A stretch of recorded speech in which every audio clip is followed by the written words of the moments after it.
Hello everyone, welcome to easy cooking recipes. இன்றைக்கி நம்ம ரவா உப்புமா எப்படி பண்ணுறதுன்னு பார்க்கலாம்.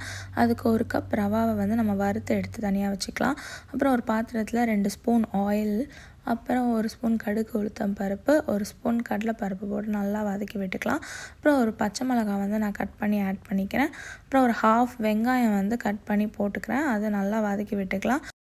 சின்ன பீஸ் கேரட்டை கட் பண்ணி போட்டு அதையும் நல்லா வதக்கி விட்டுக்கலாம். அப்புறம் கொஞ்சமாக 2 காஞ்ச மிளகாய், அப்புறம் கொஞ்சம் கருவேப்பிலை போட்டு அதையும் நல்லா வதக்கி விட்டுக்கலாம். அப்புறம் தேவையான அளவு சால்ட் ஆட் பண்ணிக்கலாம். 1 ஸ்பூன் நான் ஆட் பண்ணிக்கிறேன். அதையும் போட்டு நல்லா வதக்கி விட்டுக்கலாம். அப்புறம் 1 கப் ரவாக்கு நம்ம 2 கப் வாட்டர் போட்டுக்கலாம்.